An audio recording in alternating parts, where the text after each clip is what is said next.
Hey kids, this is Princess Readalong from Kids Reading Corner 207, and today we're going to read Pete the Cat 5-Minute Bedtime Stories by Kimberly and James Dean.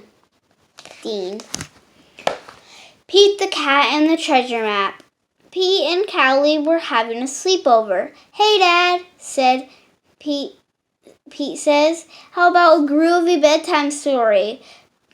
Pete's dad smiles. You bet, he says. It all began on a ship, a pirate ship.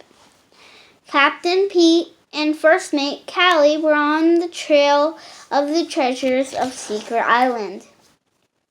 Captain Pete steered the ship through the big waves, the wind pushing at the sails.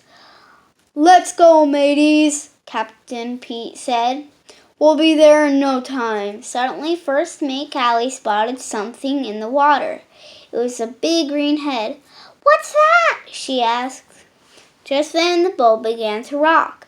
A giant arm reached up and splashed at the water, making waves that crashed onto Captain Pete's boat.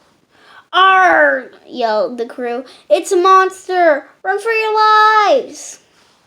But did Pete worry? Not at all. He knew just what to do. Captain Pete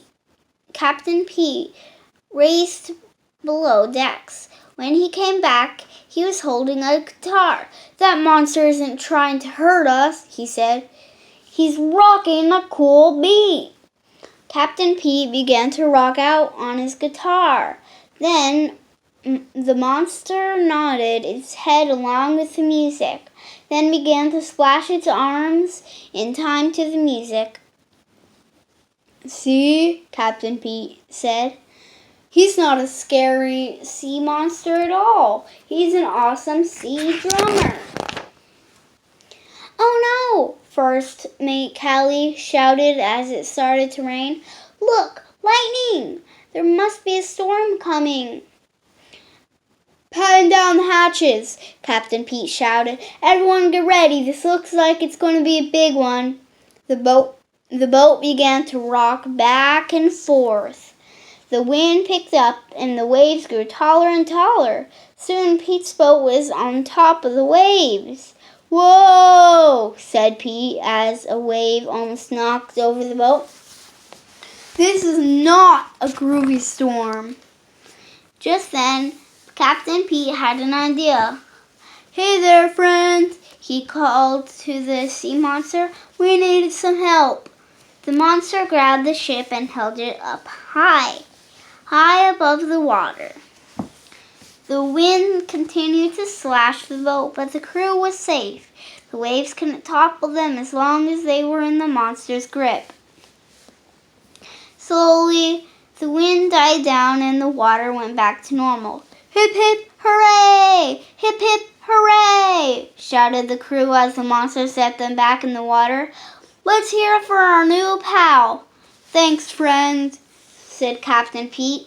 We never would have made it through that storm without you. The monster grinned. He was happy to have helped his new friends.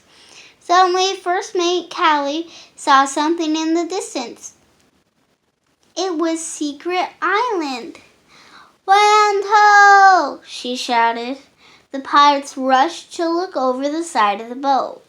All that wind had moved them to exactly where they wanted to be.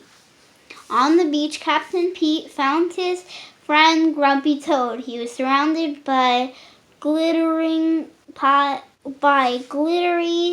piles of treasure.